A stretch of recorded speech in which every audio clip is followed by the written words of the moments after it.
नमो बुद्धाय दोस्तों। भारतीय संस्कृति में पितृ विसर्जन का बड़ा महत्व है। माना जाता है कि पूर्वजों की आत्मा उनकी संतान से तर्पण और भोजन के रूप में आशीर्वाद चाहती है। लेकिन भगवान बुद्ध ने इस परंपरा को स्वीकार नहीं किया।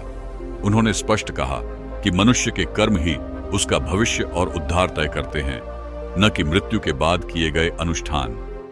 दोस्तों, वीडियो में अंत तक बने रहे ताकि हम बुद्ध के तर्क को समझ सके। एक दिन श्रावस्ती के पास के गांव में श्राद्ध पक्ष चल रहा था। गांव के लोग अपने अपने घरों में पितरों के लिए पकवान बना रहे थे। कोई ब्राह्मणों को भोज करा रहा था तो कोई नदी किनारे तर्पण कर रहा था। पूरा गांव उत्साह और श्रद्धा से भरा था। वहीं बुद्ध के कुछ शिष्य यह सब देखकर असमंजस में पड़ गए। वे सोचने लगे, अगर सचमुच मृत आत्माओं को यह पकवान और तर्पण मिलता है तो क्या हमें भी ऐसा करना चाहिए? क्या हमारे माता पिता और पूर्वजों को इन कर्मकांडों से शांति मिलेगी? शाम को जब बुद्ध विहार में बैठे थे, शिष्य उनके पास आए और विनम्र होकर बोले, भंते, गांव में आजकल श्राद्ध और पितृ विसर्जन का उत्सव चल रहा है। लोग कहते हैं कि इससे पितरों की आत्मा को शांति मिलती है। क्या यह सत्य है? क्या हमें भी ऐसा करना चाहिए? बुद्ध ने मुस्कुराकर शिष्यों की ओर देखा। वे बोले, भिक्षुओं, यह संसार अंधविश्वासों से भरा है।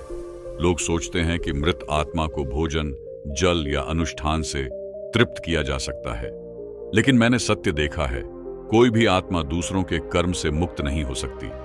प्रत्येक प्राणी अपने कर्मों का ही उत्तरदायी है।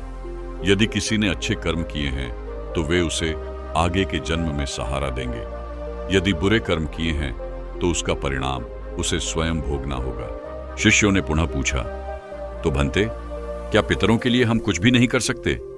बुद्ध ने उत्तर दिया, क्यों नहीं कर सकते? यदि तुम अपने पूर्वजों के प्रति प्रेम रखते हो तो उनकी स्मृति में दान करो, भूखों को भोजन दो, बीमारों की सेवा करो, सदाचार का पालन करो। जब तुम पुण्य करते हो और उसे अपने माता पिता या पितरों को समर्पित करते हो, तो यदि वे किसी ऐसी योनि में हैं जहां पुण्य का फल प्राप्त हो सकता है, तो निश्चित ही उन्हें लाभ होगा। और यदि नहीं भी मिलता तो भी तुम्हारे जीवन में धर्म और करुणा का दीपक जल उठेगा। बुद्ध आगे बोले, भिक्षुओं, मृत्यु के बाद आत्मा पुराने शरीर को त्याग कर नए अस्तित्व की ओर बढ़ती है।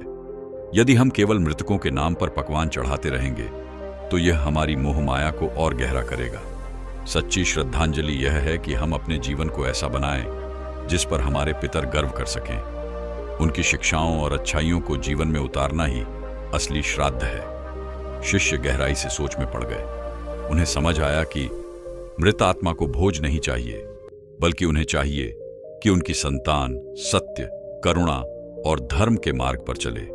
वे हाथ जोड़कर बोले, भंते, अब हमें स्पष्ट हो गया। असली पितृ विसर्जन तो तब है जब हम अपने जीवन को सद्गुणों से भर दें। हम वचन देते हैं कि आज से अंधविश्वास में नहीं पड़ेंगे, बल्कि धर्म के प्रकाश को अपनाएंगे।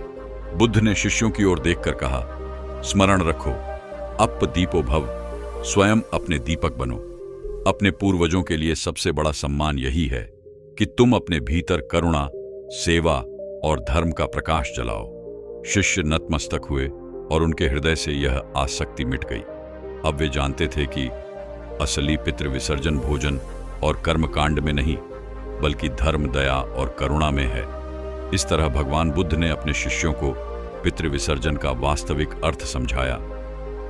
दोस्तों, चैनल पर यदि पहली बार आए हैं तो सब्सक्राइब कर लीजिए और वीडियो यदि अच्छा लगा तो कमेंट के माध्यम से जरूर बताएं। धन्यवाद।